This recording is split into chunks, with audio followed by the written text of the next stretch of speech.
La vaccination contre la COVID-19 se poursuit partout au Québec. L'effet combiné des 2 doses assure une meilleure efficacité du vaccin, en plus de réduire le risque d'avoir et de transmettre le virus. Vous serez aussi protégé sur une plus longue période.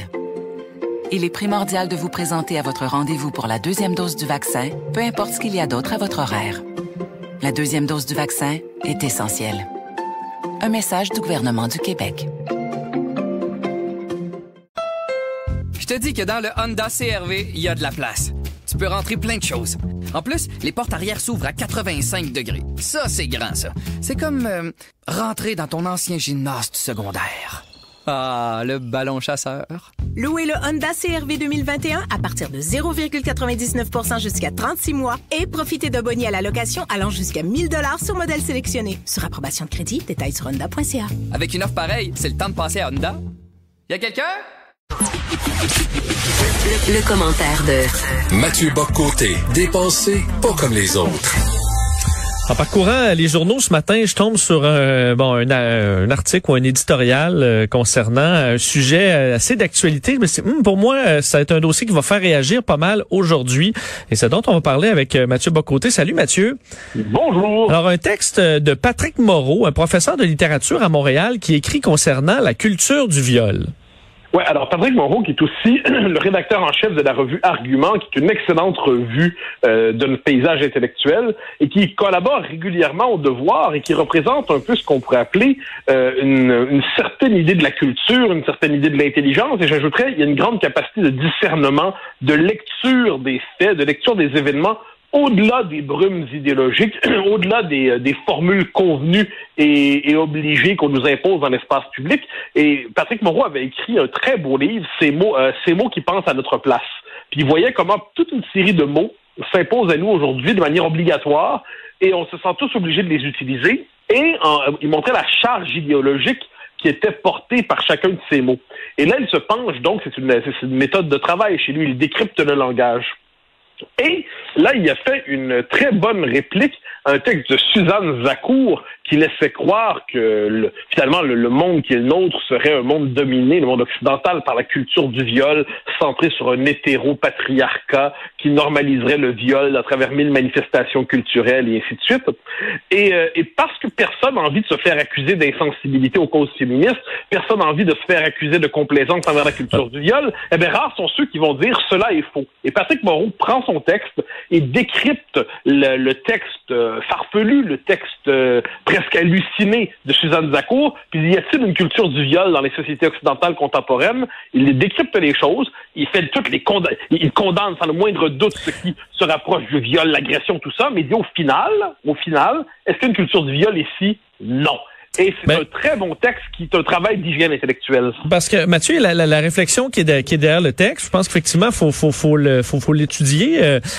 C'est le fait, le terme culture du viol veut un peu dire qu'on valorise même la violence sexuelle chez les hommes. Là.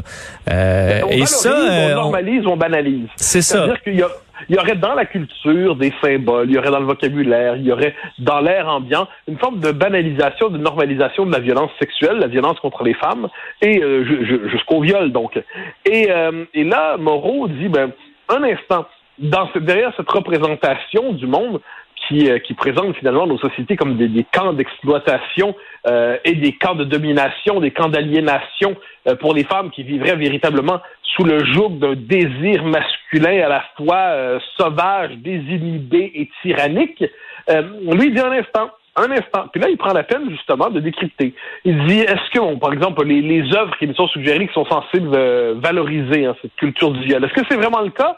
Ou est-ce que ça exigerait pas un minimum de nuance dans les affirmations? Est-ce qu'on a raison de dire que dans nos sociétés, la violence sexuelle n'est pas condamnée? Est-ce qu'on a raison de dire qu'elle est banalisée culturellement? Et comme je dis, il revient parce que ça vaut la peine de le mentionner avec beaucoup de courage, parce qu'il faut un certain courage pour tenir tête à ce discours-là aujourd'hui dans une société qui, en ces matières, a trouvé son nouveau bouc émissaire. C'est l'homme blanc hétérosexuel qui est toujours soupçonné de tout le mal du monde. C'est la nouvelle figure luciférienne. Lui, il dit un instant. Et puis là, ensuite, Moreau lui-même, non seulement célèbre et valorise avec raison l'égalité entre les hommes et les femmes, célèbre avec raison le fait qu'on n'est plus dans une société où l'homme prend son plaisir et la femme endure. Il montre comment la libération sexuelle des 50 et 60 dernières années a façonné les mœurs pour le mieux de ce point de vue. Donc, il nuance considérablement, il nuance tellement que finalement, on comprend qu'il dit la thèse de Zakour, elle ne tient pas. Quand on sait, je le dis avec un clin d'œil, que Mme Zakour est aussi une des principales promotrices de l'écriture inclusive, hein, cette espèce d'écriture massacrée, cette écriture assurée, cette écriture idéologique au possible, qui prétend que la langue française porterait en elle aussi une forme de domination patriarcale, phallocentrique, eh on se dit que finalement, tout est dans tout, comme dirait l'autre, et inversement. Parce qu'il faut dire, Mathieu, reste que dans les dernières années, je pense que le dossier des violences, la violence sexuelle, c'est devenu une priorité de la société, là, homme-femme. On en parle énormément, on le dénonce. Il y a des gens qui sont tombés du piédestal là, dans les dernières années, de très haut, pour même dans certains cas des allégations là, sur les réseaux sociaux. Donc, on peut pas dire. Est-ce qu'on peut en même temps dire qu'il y a une culture du viol, en même temps en avoir comme priorité de société d'évoluer là-dessus, de combattre les violences sexuelles? C'est vrai là qu'on prend quand même ce dossier-là de front au Québec. Ben absolument. Je pense que nos sociétés là-dessus, la société québécoise notamment, a nommé tout le problème qu'il pouvait avoir à travers justement l'exploitation sexuelle, à travers les agressions, et on prend ça au sérieux justement. Qui oserait dire que notre société ne prend pas cela au sérieux, sinon des gens pour qui, en dernière instance, c'est l'existence même du désir entre les sexes qui est finalement condamnable. Mais évidemment qu'on prend ça au sérieux, et quand par ailleurs quelqu'un que l'on soupçonne, que l'on devine, sinon coupable, à tout le moins on se dit il est un peu louche, puis il réussit à s'en tirer devant les tribunaux, la condamnation sociale prend le relais de la condamnation juridique en quelque sorte.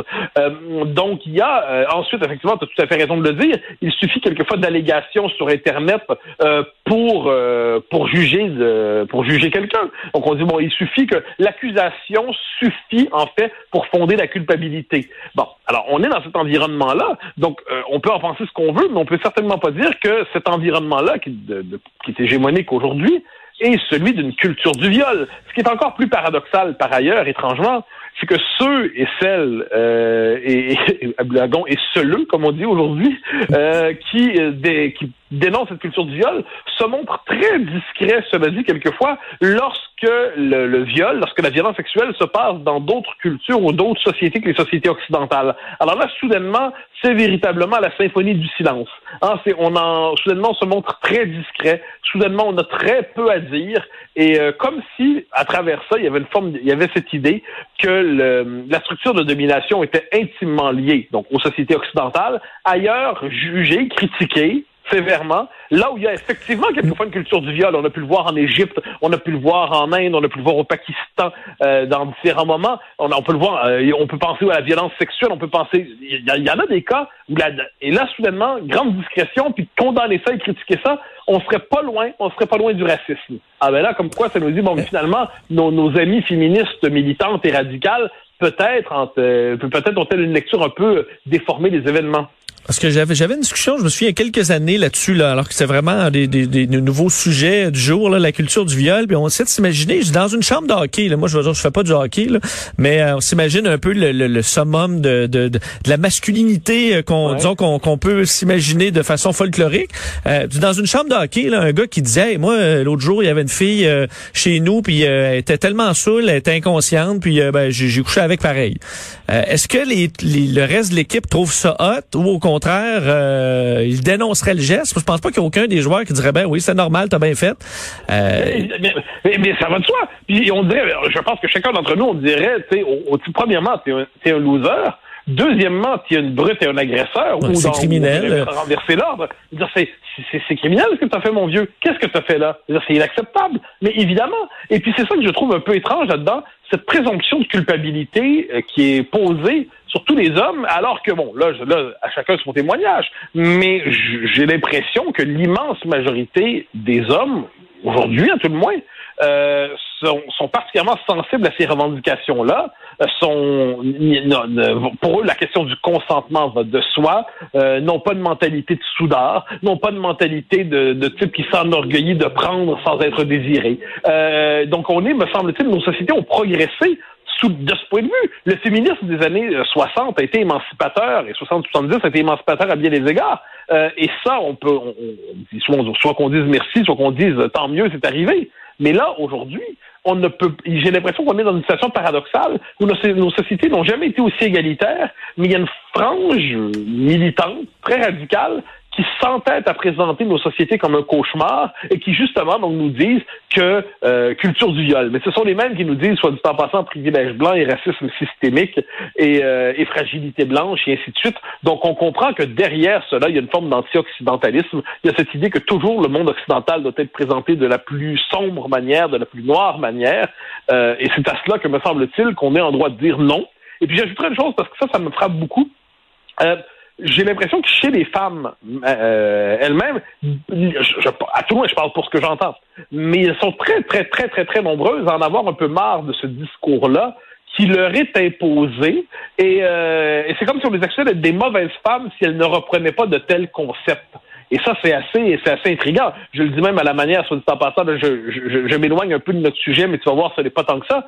Ma chronique de samedi dans le journal, je me suis moqué d'un texte qui était paru dans la revue Clin d'œil, où on nous disait qu'il fallait à notre époque démocratiser la vulve. Démocratiser la vulve. Et là, moi, je me suis moqué en disant, est-ce qu'on doit fédéraliser les cuisses, décentraliser les fesses, aristocratiser, et ainsi de suite, là.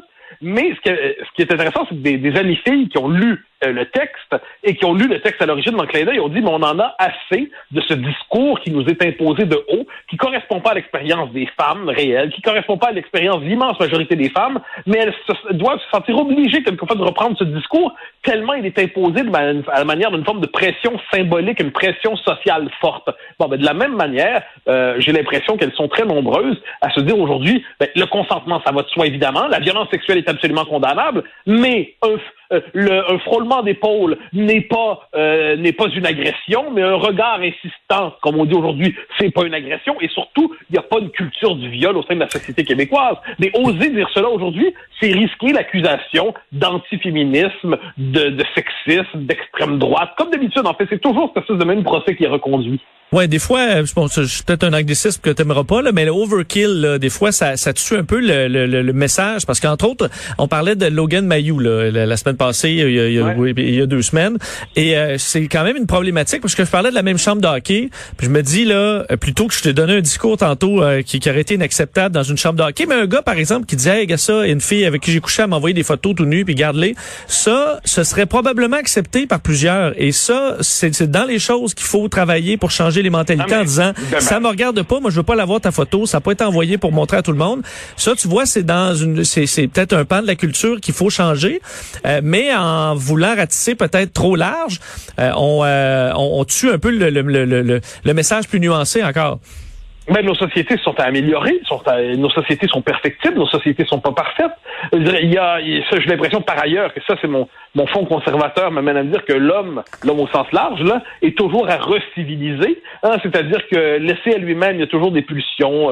Le cœur humain est un peu sale. Le cœur humain, c'est un mélange de bonté, de méchanceté et de beaucoup de médiocrité, puis tout ça mélangé. Bon, alors là, le cœur humain est toujours à civiliser, le cœur humain est toujours à discipliner, et puis ça, il n'y a pas de doute. Puis nos sociétés, elles ne sont pas impeccables, elles ne sont pas parfaites, mais c'est ça l'affaire. C'est de dire qu'il n'y a pas de culture du viol, ça ne veut pas dire que notre société est parfaite, ça veut dire qu'entre le procès du fondement même de notre société, culture du viol, et de l'autre côté, dire notre société est parfaite, me semble-t-il qu'il y a de la place pour l'intelligence, le discernement, la nuance, puis dire il y a des choses à perfectionner, mais il y a eu d'immenses progrès. Ça ne veut pas dire qu'il n'y a pas des comportements condamnés quelquefois, ça ne veut pas dire qu'il ne faut pas les condamner sévèrement, ça ne veut pas dire qu'en ces matières-là, il n'y a pas des gens qui doivent se civiliser et être civilisés, mais c'est cette capacité de faire du discernement qui disparaît lorsqu'on tombe justement dans de tels discours. Et c'est pour ça que je reviens au texte de Patrick Moreau, qui me semblait tout à fait remarquable, parce qu'il avait justement cet art du discernement, et je me permets même, comme dit, de redire le titre de son livre qui est paru, je pense, il y a 2 ans, je l'avais reçu à mon émission, à mon balado à Cube là-dessus,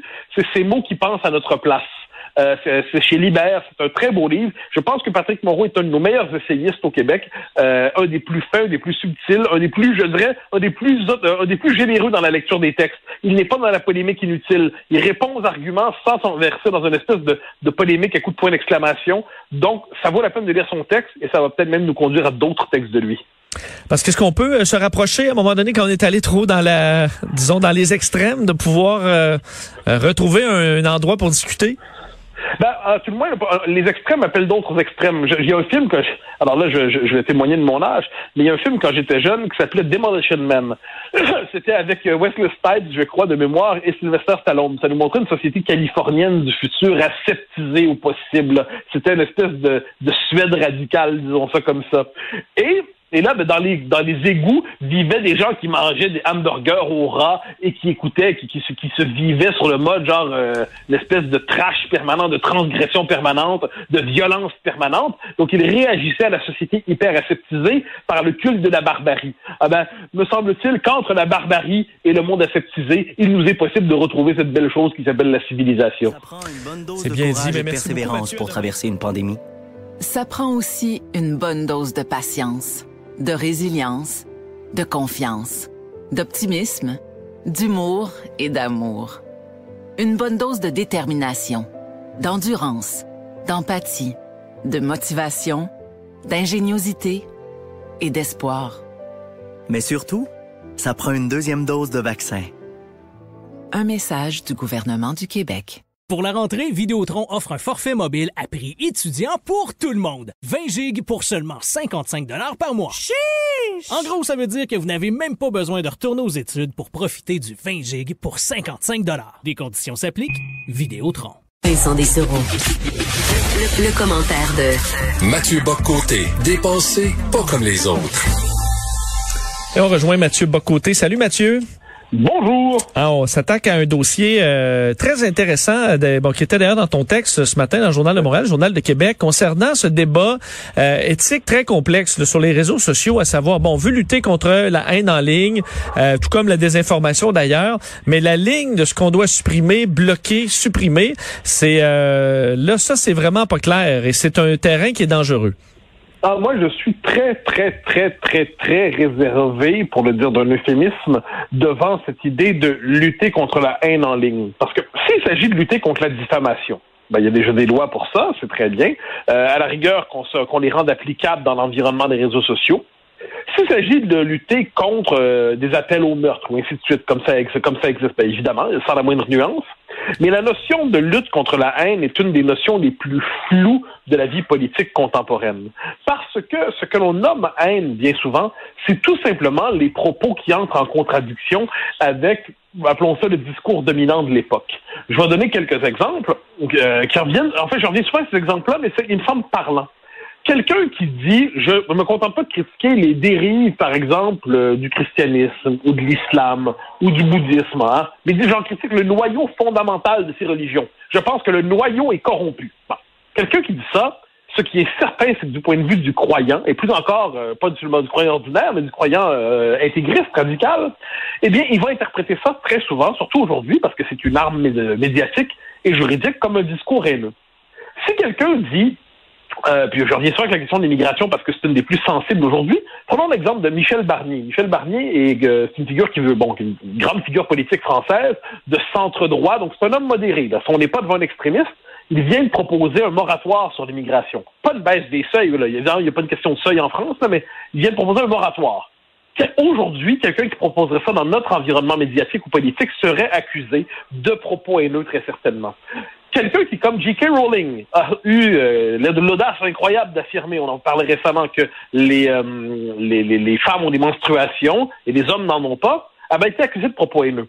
Donc, ce concept de propos haineux, qui en plus s'appuie avec les réseaux sociaux pour la proposition de Stephen Guilbeault, ça s'appuie sur cette idée qu'il va falloir dénoncer. C'est la logique de la délation des propos haineux, mais ça fait en sorte que ça transforme l'espace public en espace contrôlé, patrouillé, balisé par des professionnels de l'indignation qui traduisent en propos haineux tout ce qui leur déplaît dans le débat public. Je pense que c'est une avenue très dangereuse et que de ce point de vue, très rapidement, on piétine nos libertés en croyant les protéger. Dans les faits, on les piétine terriblement.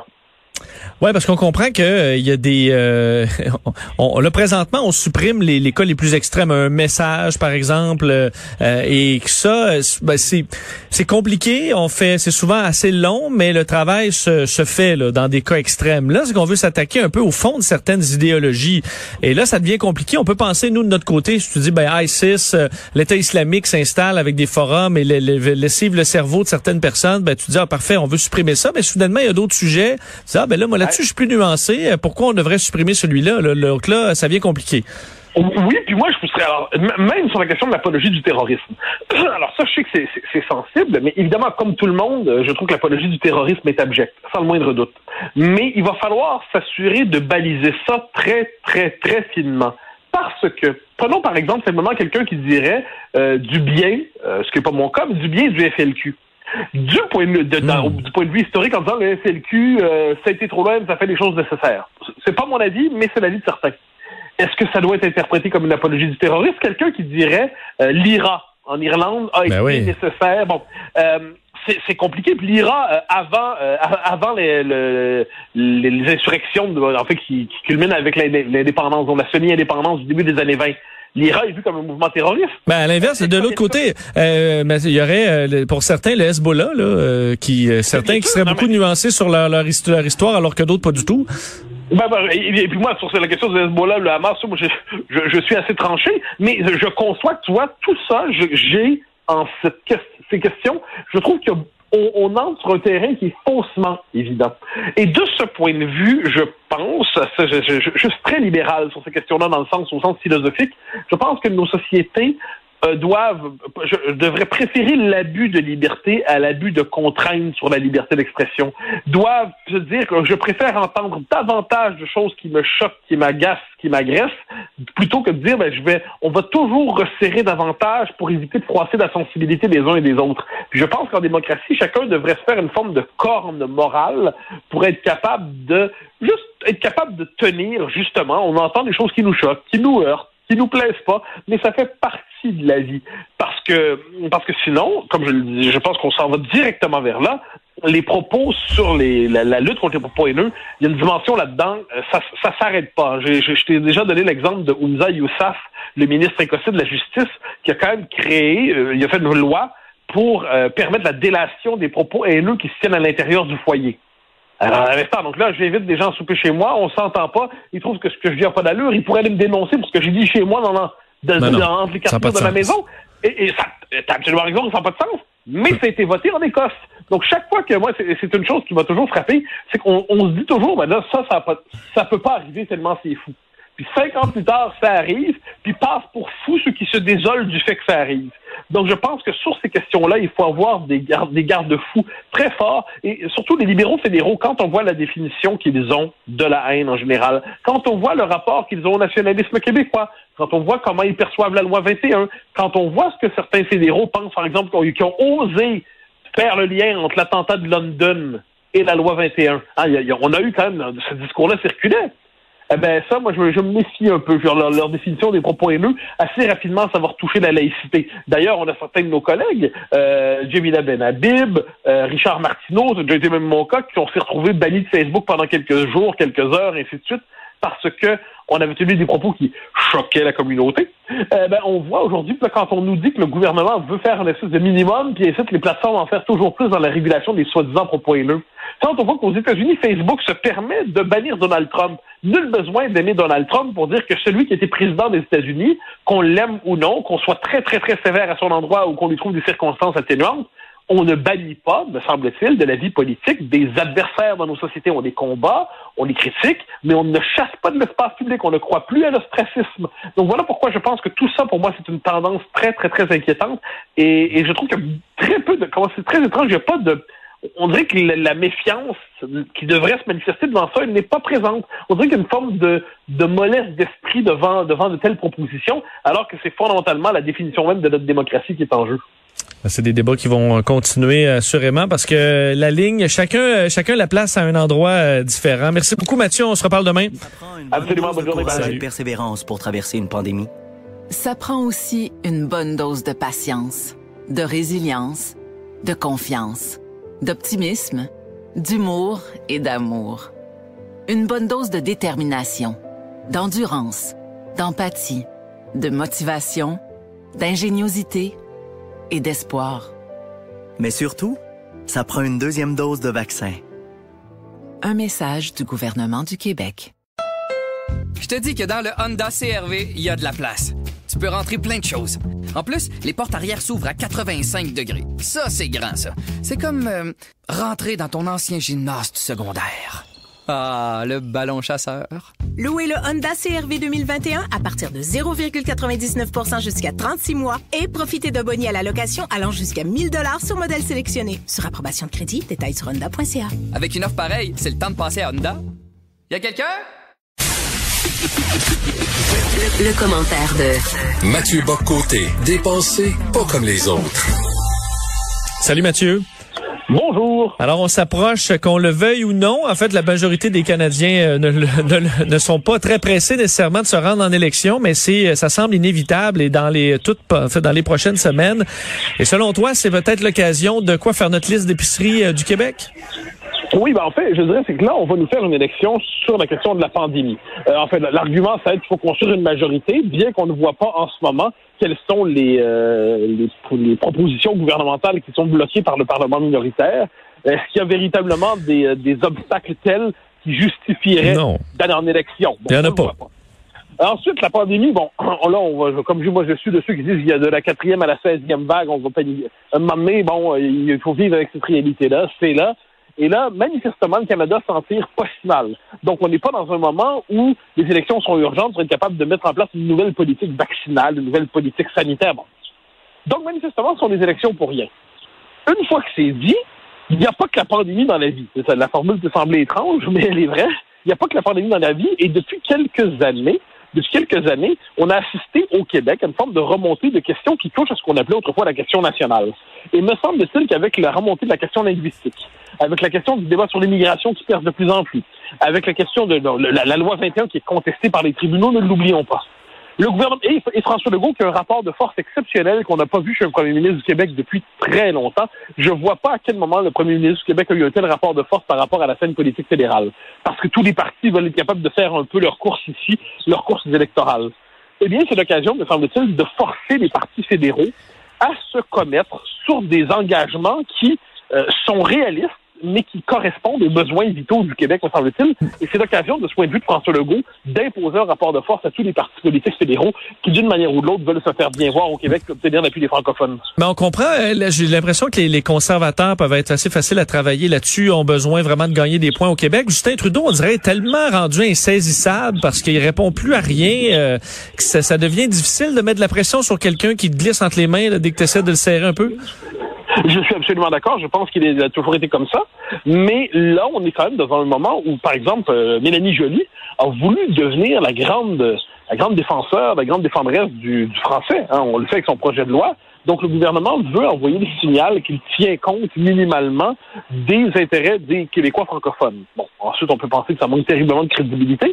Mais le fait est qu'il a décidé de jouer une partie de sa réputation sur la capacité de tenir compte du français. Le NPD, c'est devenu le parti woke en chef du Canada, mais le NPD là-dessus, ils feront pas on les oublie là, parce que Jagmeet Singh, clairement, lui a oublié le Québec, puis il en a rien à foutre là. Oui, mais le NPD, a la nostalgie du moment où il a connecté avec les Québécois sous Layton. Donc, faut se rappeler que ce parti-là s'est dit un jour avec sa déclaration de Sherbrooke qu'il voudrait construire une partie de sa base au Québec. Ça arrivera plus, mais il est obligé de faire semblant, au moins minimalement, d'en tenir compte. Donc, quand on voit ça, puis surtout, à cause de la situation minoritaire du gouvernement, à cause du fait que l'espace politique canadien est fragmenté, le Québec est un enjeu circonstanciel, parce que sur le fond des choses, la majorité politique canadienne s'éloigne au fil, plus on rajoute des sièges au Canada, plus ou moins le Québec pèse dans la Fédération, à la Chambre des communes, mais il n'en demeure pas moins que là, vu que c'est une situation minoritaire, vu que chaque siège compte plus que d'habitude, disons ça comme ça, on est dans un moment, me semble-t-il, où le Québec peut faire valoir, des intérêts circonstanciels. Ça change pas le régime, ça change pas la nature du Canada, mais ça peut nous faire des gains importants dans un moment où ces gains sont essentiels. Bon, lesquels, là, tu commences par quoi? T'as évoqué quelques-uns, mais le point numéro 1 à faire avancer, c'est quoi? Moi, je ferais les pouvoirs en immigration. Ça, je pense que c'est la chose la plus fondamentale. Pour réclamer un transfert des pouvoirs d'immigration, ça, c'est véritablement le sujet qui nous permettrait, dans la mesure où on est condamné à vivre encore quelques années dans le Canada, qui nous permettrait de maîtriser notre avenir identitaire. Deuxième, mais ça, c'est en lien direct, c'est la langue. Ça, je pense que c'est fondamental que le gouvernement fédéral cesse de croire que c'est lui qui va prendre en charge la question du français, qu'il concentre à une application systématique de la loi 101 à tous les domaines de l'existence au Québec et que la loi fédérale sur les langues officielles, véritablement, ne s'applique plus ici. c'est la loi 101 qui doit primer. Dernier élément qui me semble essentiel, à court terme, on s'entend un engagement ferme sur le respect de la loi 21. Une fois qu'on a cette espèce de socle qui touche aux politiques identitaires, je pense que le gouvernement du Québec doit... Mais là, les alliances deviennent possibles avec les autres provinces. C'est que l'État fédéral, qui a dépensé de manière maladive dans la pandémie, s'engage à ne pas faire le coup de Paul Martin dans les années 90, c'est-à-dire Ottawa a dépensé pendant des années, et un jour il décentralise vers les provinces les conséquences de son irresponsabilité financière. Mais ça, c'est à négocier avec les autres provinces canadiennes. Mais un agenda spécifiquement québécois est un agenda identitaire là-dedans. Ensuite, jouer la décentralisation, c'est nécessaire. Mais c'est à ce moment-là que c'est bien de parler à Doug Ford. Est-ce que, parce que, bon, sur le dossier de la langue, on comprend que, puis là, Justin Trudeau, après avoir choisi la gouverneure générale, va peut-être vouloir se racheter un peu par rapport au Québec, mais sur l'immigration, sur la loi 21, là, les deux autres points, où en est, selon toi, le rapport où on peut faire des gains à taper sur le Québec là-dessus, dans le Canada anglais, parce qu'on décrit le gouvernement Legault comme une bande de racistes. À quel point Justin Trudeau a avantage à nous donner un bonbon ou à faire avancer ce dossier-là chez nous au risque de passer pour un collabo là d'une gang de racistes au Québec? C'est ça l'enjeu. Moi, au fond de moi-même, je m'attends pas à ce que le Canada décide de plier à ces demandes-là. On s'entend. Je dis que au pire, là, au mieux, on réussit à avoir l'objet de nos revendications. Au pire, eh bien, les Québécois qui sont plus éveillés sur la conscience nationale qu'ils ne l'étaient il y a quelques années peuvent se dire, bon, mais ces revendications-là, notre premier ministre nous dit que c'est important, qu'elles sont essentielles, elles sont élémentaires, et puis ça, on ne pourrait même pas l'avoir, alors que je pense que les Québécois comprennent à quel point, par exemple, sur l'immigration, sur la question de la loi 21, ça touche au fond de leur identité. Donc, à la rigueur, il y aura un effet de démonstration du fait qu'encore une fois, quand on veut quelque chose de base pour nous, le Canada juge que c'est trop. Je pense, cela dit, tu as tout à fait raison de le mentionner, qu'au Canada anglais, il y a une forme où un de mes amis dit quelquefois la blague que la gauche woke va réussir là où la droite réformiste avait échoué. C'est-à-dire que la vieille droite qui nous détestait, canadienne-anglaise, qui considérait que le Québec c'était une forme de résidu colonial, les francophones qui une réserve parmi d'autres qui nous dérangent pas, dans une espèce de vieille droite canadienne-anglaise plutôt francophobe, pour reprendre des mots en phobie. Eh bien, la gauche woke est en train de réussir. Donc, au nom de la décolonisation, au nom d'une instrumentalisation de la question autochtone, au nom du multiculturalisme, au nom de la diversité, eh bien, on veut faire tomber le français. On veut neutraliser l'autonomie nationale résiduelle du Québec. Donc, je pense que le Canada anglais est plus fermé que jamais à nos revendications. Mais encore une fois, ça, c'est du point de vue du Canada anglais. Notre intérêt, c'est que François Legault puisse s'emparer de circonstances particulières et qu'on nous aime ou pas, qu'on nous désire ou pas, qu'on nous trouve charmant et mignon ou pas, forcer les autres partis à se commettre sur des questions importantes pour nous. Que le Canada anglais nous aime pas ensuite, ce sera pas une grande nouvelle dans l'histoire du Québec. On aura le temps d'analyser ça plus près des élections, mais quand même un mot sur le Bloc et Yves-François Blanchet qui a fait évidemment de grands gains aux dernières élections. Est-ce qu'il peut réussir le même coup? Est-ce que c'était un peu la nouveauté à ce moment-là qui a séduit les Québécois? Non, moi, je pense qu'il peut se maintenir. D'abord et avant tout, la victoire pour le Bloc dans les circonstances, c'est pas de gagner des nouveaux sièges, c'est de conserver ce qu'il a gagné dans une élection qui était polarisée sur la loi 21. Là, le contexte n'est pas le même. Donc, s'il se maintient, dans un contexte où, par ailleurs, le gouvernement fédéral a dépensé incroyablement. Donc, il a acheté des segments de l'électorat, les PCU, PCR, PCURR et ainsi de suite, appelons ça comme ça, ils sont maintenus jusqu'aux élections dans les faits. Donc, le gouvernement cherche en ce moment à acheter des catégories électorales. Si le Bloc se maintient, c'est les jeunes victoires. Ensuite, la mutation démographique du Québec est telle que là où il y avait des gains possibles autrefois à Laval, où il y avait des gains possibles à Montréal, il y en a moins qu'auparavant. Mais si le Bloc se maintient, réussit à gagner à la rigueur quelques sièges dans le Québec francophone à l'extérieur, donc de Montréal, à l'extérieur du 514, là, il peut étonner. Mais pour peu qu'il se maintienne, il va jouer un rôle qui va compter dans le prochain Parlement fédéral. Ouais, on va surveiller ce déclenchement qui est attendu dans les prochains jours, les prochaines semaines. Merci beaucoup, Mathieu. À demain. Bonne journée. Bye bye. Salut. Hey, Ottawa. When it's time to reconnect with out-of-town family and friends, invite them to our beautiful city. And while you're at it, enter to win a VIP stay for them and you. Get ideas and itineraries on things to see and do during their visit. And enter to win at ottawatourism.ca/invite. Ça prend une bonne dose de courage et de persévérance pour traverser une pandémie.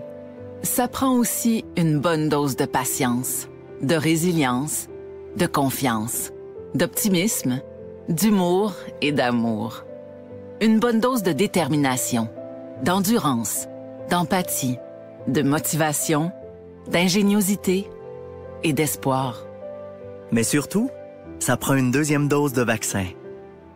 Un message du gouvernement du Québec.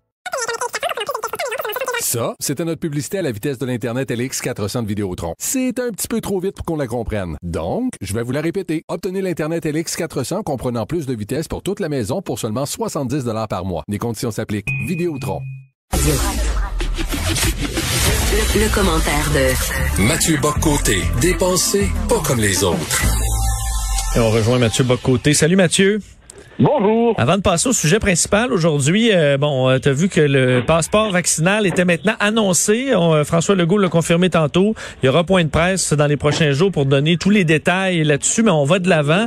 Je sais que tu étais quand même, c'est pas ta mesure préférée. Qu'est-ce que tu penses de cette confirmation aujourd'hui qu'on va de l'avant? J'étais réservé par rapport à cette idée. Je le suis encore. Reste à voir maintenant son étendue, sa portée. C'est-à-dire, on voit en France en ce moment que c'est presque on a voulu l'appliquer d'abord à la manière d'une espèce d'arme de contrôle massif, et là, peu à peu, on retire certaines catégories, on l'applique à d'autres. On se demande dans quelle mesure ça sera efficace, quel sort réservé aux non-vaccinés, quel accès aux services publics essentiels aux non-vaccinés. Donc, comment opérer ce tri? La question se pose en ce moment, elle se pose assez difficilement. On voit les manifestations que ça suscite en France. Je ne crois pas qu'il y aura semblable manifestation ici. Mais moi, j'y reviens. Ils décident d'imposer ça. Je m'en désole. Maintenant, la bataille, s'il y en a une à mener, c'est de s'assurer qu'il s'agisse d'une mesure temporaire. Parce que ce que je redoute, c'est que cette mesure, le passeport vaccinal, que l'on présente comme étant circonstanciel, que l'on présente comme étant temporaire, j'ai peur que ça ne s'incruste après la crise, tout comme j'ai peur que le confinement ne devienne une méthode régulière de traitement de gestion de la santé publique après la COVID. Donc, il faut s'assurer que ça demeure une mesure d'exception, mais vraiment d'exception, temporaire, s'appliquant au nombre le plus restreint possible de relations sociales, pour qu'il soit possible ensuite de la retirer, comme en disant, ça aurait été une petite mesure, une mesurette, on l'a appliquée, c'est terminé, c'est fini. Sinon, ça apporte la possibilité d'un nouveau modèle de société, la société de checkpoint, la société du traçage généralisé. Je ne suis pas certain que ce soit une société de liberté à moyen terme et à long terme. Revenons sur le sujet de ta chronique ce matin dans le Journal de Montréal, le Journal de Québec, sur évidemment la vague de violence à Montréal, la violence qui est en augmentation, on le voit, et ça t'inquiète. Ouais, qui ça n'inquiète pas en ce moment, sauf ceux qui veulent nous faire croire que tout va bien. C'est-à-dire augmentation de violence dans des quartiers assez clairement indiqués, Rivière-des-Prairies, Saint-Michel, Saint-Léonard, Montréal-Nord. On voit à peu près dans quel quartier. Et là, il faut lier ça, qu'on le veuille ou non, avec un autre enjeu. Donc, je précise, c'est une violence armée, là. On est dans des fusillades. Il y a une forme de torontoisation de Montréal. Et Montréal, on avait l'impression que c'était une ville un peu à l'abri de tout cela. Il y a une forme de psychologie du Québécois tranquille qui se croit toujours à l'abri de tels soucis. Mais là, ce qu'on voit, c'est qu'il faut mettre ça en lien avec un autre enjeu. Ce sont des gangs de rue pour l'essentiel, nous le savons. Or, il y a un dossier qui est remonté à la surface il y a quelques semaines, quelques mois, et qui va prendre de plus en plus d'importance, je crois, c'est celui du désengagement policier. C'est-à-dire, avec aujourd'hui le fait que tout le monde peut être filmé en toutes circonstances, sans éléments de contexte, et jeté sur les réseaux sociaux, les politiciens s'en emparent, de plus en plus de policiers se disent, lorsqu'un événement où ils devraient intervenir met en scène des personnes issues de la diversité, entre guillemets, de plus en plus, les policiers ont tendance à vouloir détourner le regard, à ne pas s'engager, parce qu'ils disent que les conséquences pour s'engager dans de tels événements peuvent être trop élevées. Et ça, je pense que c'est un élément auquel on doit réfléchir sérieusement, parce que évidemment, les premières victimes, il n'y a pas de doute de ça, de ces gangs de rue, de ces gangs, de cette violence, ce sont les gens qui habitent ces quartiers, qui sont souvent des personnes issues de la diversité, pour reprendre la formule d'aujourd'hui. Donc, ils en sont les premières victimes. Et j'ajoute que je suis persuadé que ces gens-là qui habitent ces quartiers sont les premiers à trouver farfelues les idées de défendre la police, définancer la police, que la police n'intervienne plus. Entre la protection de la police et la loi des gangs, on peut être à peu près certain que dans ces quartiers, le commun des mortels souhaite la présence des policiers, mais pour cela, elle doit pouvoir intervenir, elle doit se savoir soutenue. Est-ce qu'elle l'est en ce moment? Il y a de vrais points d'interrogation qui tournent autour de ça. Oui, parce que je voyais, Mathieu, beaucoup de personnes sortir des éditoriaux qui disaient, mais là, les solutions passent pas par la police, ça passe par le communautaire. Même Valérie Plante disait, là, il faut des activités sportives, culturelles, centres communautaires. Mais là, je comprends que moi, pour régler le fond de l'affaire, puis éviter que des jeunes tombent dans le crime, il faut tout ça, là, puis des intervenants sociaux et compagnie. C'est ça la base. Mais là, on parle de gang qui tire à la mitrailleuse mitraillettes dans la rue, là. Qu'on aura beau rénover la maison des jeunes, ils vont pas déposer leurs mitraillettes pour aller jouer au pool, là. Comprends? Là, on est dans une intervention qui doit être policière. Rendu là, c'est d'y aller avec doigté pour pouvoir intervenir sans se mettre à dos de la population. Et ça va demander beaucoup de finesse. Oui, beaucoup de finesse, mais aussi une certaine fermeté. Effectivement, quand on nous explique que pour lutter contre les gangs de rue, ce qu'il faut, c'est des meilleurs terrains de basket, il faudrait peut-être un environnement plus agréable, c'est l'espèce de politique du calinours, il faut être sérieux, là. On est devant des gens qui ont des armes automatiques, qui tirent, qui font des fusillades, il y a des balles perdues. On est dans une situation, là, on n'est pas dans le traitement communautaire et souriant d'une délinquance insignifiante. On est devant une vraie violence. Et de ce point de vue, je pense que là, c'est toute la limite de l'approche Projet Montréal. Et on aurait plutôt envie de se tourner vers l'exemple de New York en d'autres temps, où il y avait on pourrait appeler ça la répression, dans le bon sens du terme, la plus sévère de toutes les manifestations de violence. Pour faire la fameuse théorie du carreau brisé, qu'on peut appliquer plus largement, c'est-à-dire que il ne faut plus tolérer, il ne faut plus accepter, il ne faut pas accepter les discours relativistes qui nous disent oui, mais ils sont dans la détresse, ils sont ci, ils sont ça. Non. Ceux qui décident de s'engager dans des activités criminelles s'engagent consciemment dans des activités criminelles. Ils enrôlent des jeunes. Ils donnent un certain prestige au fait d'appartenir à ces associations souvent mafieuses. Mais bien, dans cette... Et encore une fois, je le dis, les premières victimes, ce sont les gens de ces communautés, les gens qui habitent ces quartiers, les gens qui subissent la violence, les gens qui voient leurs jeunes enrôlés dans tout cela. Donc, ce qu'on peut souhaiter, espérer, mais ça devrait aller de soi, c'est qu'on combatte fermement cette nouvelle violence, cette violence qui est un peu inédite à Montréal. Mais comment le faire si nos policiers se sentent abandonnés? Comment le faire si nos policiers se sentent toujours accusés de racisme, de profilage ça? Comment être capable de faire leur travail si le politique lui-même semble avoir honte des policiers? Comment faire son travail si la moindre image captée, décontextualisée, lancée sur les réseaux sociaux est interprétée chaque fois comme une manifestation de racisme systémique, de profilage racial, de violence policière? Comment peut-on bien d'ailleurs faire son travail si on racialise tout? Est-ce qu'il faut, là, on nous dit toujours désormais un policier et un homme noir, un policier, un homme ci, un policier, un homme ça. Est-ce qu'il faut donner la couleur des gens en toutes circonstances chaque fois qu'on arrête quelqu'un? Est-ce que c'est le type de société dans laquelle on doit s'engager, ou est-ce qu'on doit chercher à se délivrer de cette obsession raciale qui est en train de rendre le travail policier difficile, pour ne pas dire impossible à moyen terme? Alors, tout cela, me semble-t-il, relève du bon sens, et le bon sens aujourd'hui passe pour transgressif. C'est la société qu'on nous a construite. Oui, je voyais Valérie Plante qui répondait à la question hier. Est-ce que vous envisagez de justement defund the police, retirer des fonds aux policiers? Puis elle disait non. Si on regarde les chiffres, moi que j'ai donné des budgets policiers, j'ai jamais enlevé un sou, ce qui semble tout à fait vrai. Sauf que questionner il y a plusieurs mois sur la question, alors que c'est un peu le dossier du moment, elle disait qu'elle était ouverte à la discussion. Ben oui. C'est ça. On peut pas plaire plaire à tout le monde là-dedans, là. Ben, faut savoir si on décide de plaire à l'extrême gauche racialiste anti-policière, qui considère que les forces de police sont des forces de colonisation des populations racisées et des gens issus des Premières Nations, c'est ce qu'on nous dit. Ou est-ce que les forces de police sont d'abord là, les gardiennes de la sécurité, de la liberté, du droit de chacun de vivre librement, quelle que soit sa couleur, son origine, sa situation sociale, et ainsi de suite.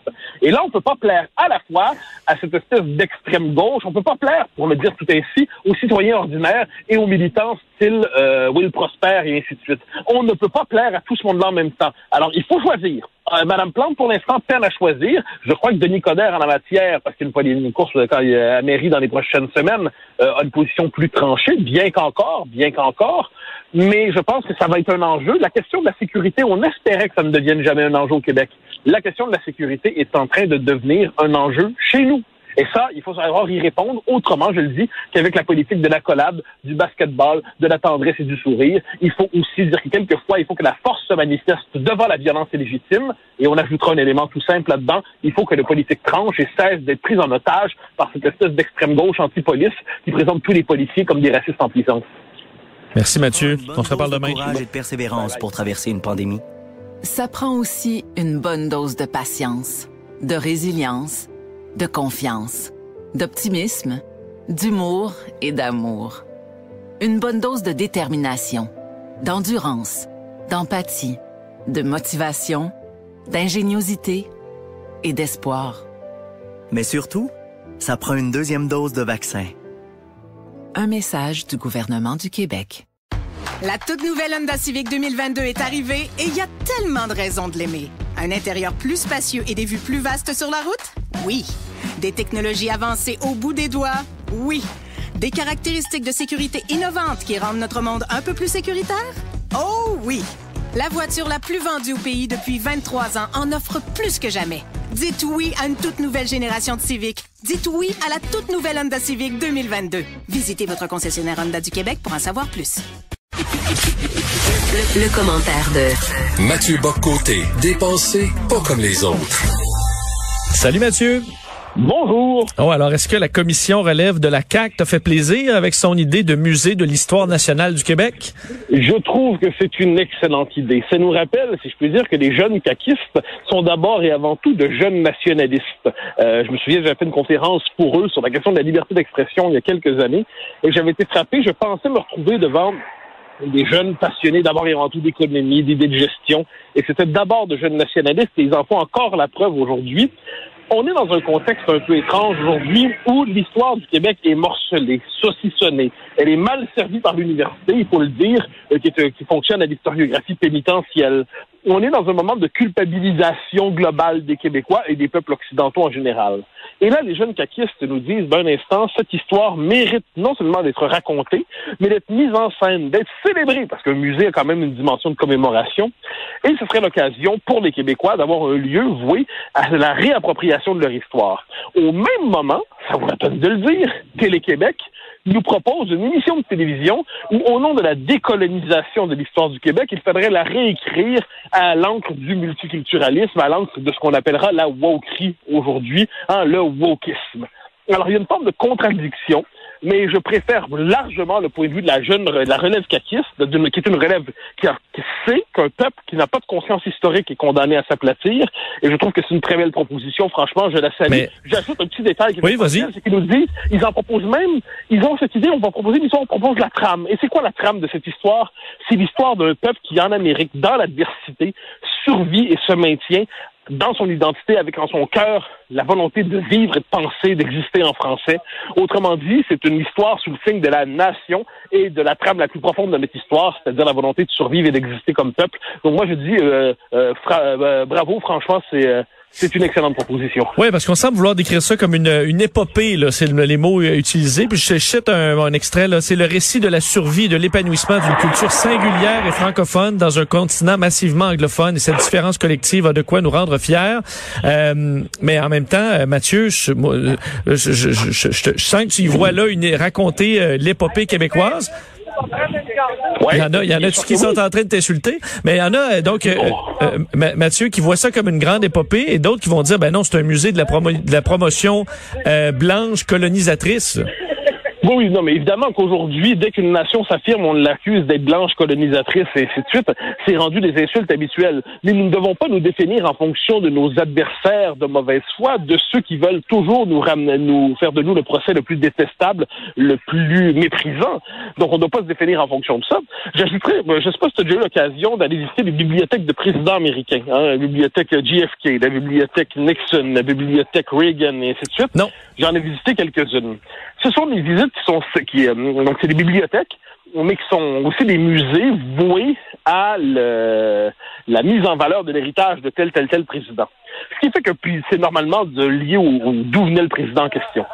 Eh bien, ce qui est formidable là-dedans, c'est que ça fait en sorte que partout sur le territoire américain, puis Dieu sait que j'ai des réserves sur les États-Unis, mais partout sur le territoire américain, il y a des lieux qui permettent d'entrer dans l'histoire américaine à travers le parcours d'un homme, d'une femme, d'un personnage, d'une personne qui compte, et ainsi de suite.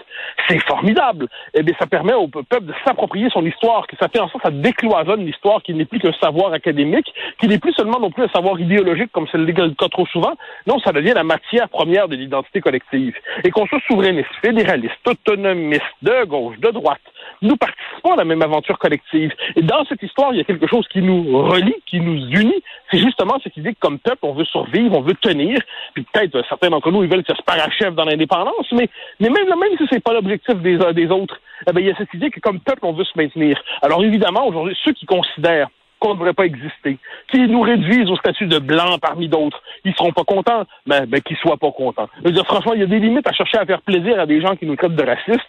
Si tel est leur objectif, ben qu'ils se fassent élire, puis qu'ils proposent un musée dans leur état d'esprit. Moi, je pense que les jeunes caquistes, surtout la CAQ, se cherche en ce moment une prochaine étape dans son nationalisme. Il y a eu la laïcité, là, il y a eu la déception du projet de loi sur la langue française. Il se cherche des manières de donner un prochain écho, une prochaine étape à son nationalisme d'affirmation. Je trouve que ce musée est une très belle proposition. À quel point l'histoire, on peut la polir, là, parce qu'entre autres nos relations avec les peuples autochtones, il y a eu du beau dans l'histoire des collaborations historiques avec les peuples autochtones au Québec. Il y a évidemment du beaucoup moins beau, dont on parle beaucoup ces jours-ci. À quel point tu polis ça? À quel point parce que tu veux pas non plus faire un récit nord-coréen là, du grand leader non plus? Ah, mais t'as tout à fait raison. Non, mais moi, je crois pas aux histoires aseptisées. Je pense que les histoires ont des pages tragiques, des pages difficiles. Ils ont des pages lourdes, quelquefois, des pages, on ne sait pas quoi en faire. Mais là, il faut s'entendre. Ce qui se voit en ce moment, aujourd'hui, c'est surtout des pages de l'histoire de l'État fédéral, qui est l'héritier de ce point de vue de l'Empire britannique, dans le rapport aux Amérindiens. Si on a misé de l'histoire nationale québécoise, eh bien, c'est notre rapport aux Amérindiens qu'on met de l'avant. Notre rapport aux Amérindiens, ça veut dire quoi? Ça veut dire de Champlain. Puis même avant ça, de Cartier, mais de Champlain à Bernard Landry, à François Legault, en passant par René Lévesque, Jean Lesage, tout ça, puis Honoré Mercier, et bon, ben l'affaire Riel, et ainsi de suite. Notre histoire, ce n'est pas celle de l'homme blanc générique nord-américain. Notre histoire, c'est celle d'abord de la Nouvelle-France et de ce qui suivra, où on a toujours un rapport particulier avec les Autochtones. Je dis pas qu'il faut pas lire ça, je dis pas qu'il faut l'embellir à l'excès, je dis qu'il faut juste écrire l'histoire telle qu'elle est, et telle qu'elle est, ce n'est pas une histoire honteuse. Ça veut pas dire que c'est une histoire qui doit nous faire jouer de la trompette tout le temps en disant « Oh, on est les meilleurs ». Ça veut simplement dire qu'on ne doit pas surtout culpabiliser pour donner l'impression qu'on est à la mode. Ensuite, il faut avoir une trame de fond dans un musée qui fonctionne bien comme ça.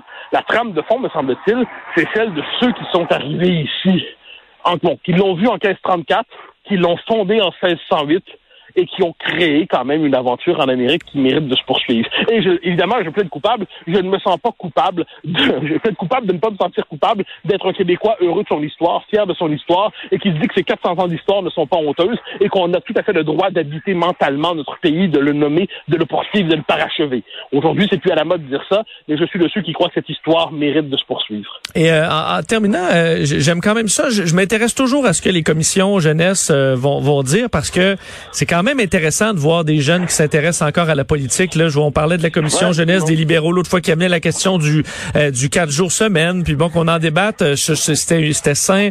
La CAQ arrive avec ça. Donc, c'est quand même toujours intéressant de voir qu'il y a encore des jeunes qui s'intéressent à dire, bon, on va aller changer les choses directement dans les partis au pouvoir. Tu as tout à fait raison. Ça nous rappelle que la politique, c'est pas simplement de la contestation sur le mode la protestation pure, c'est s'engager dans des structures qui ont pour vocation de gouverner, c'est amener des propositions qui ont pour vocation de se traduire en idées de pouvoir. Je précise, soit dit en passant, que dans le paysage public québécois, un Joseph Facal a été président des jeunes péquistes, Mario Dumont a été chef des jeunes libéraux, ensuite chacun a vécu son parcours, on pourrait en nommer d'autres, il y a eu Jean-François Simard, il y a Éric Bédard, l'historien, c'est une belle école de... Il y a Patrick Taillon, le constitutionnaliste qui était président des jeunes péquistes, j'étais avec lui à cette époque chez les jeunes péquistes.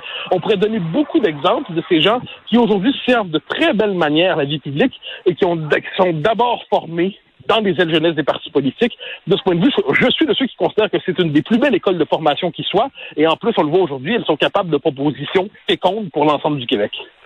Très intéressant. On va suivre cette idée-là et son évolution. Merci beaucoup, Mathieu. Bon week-end. On se reparle lundi. Au grand plaisir. Bye bye. Salut.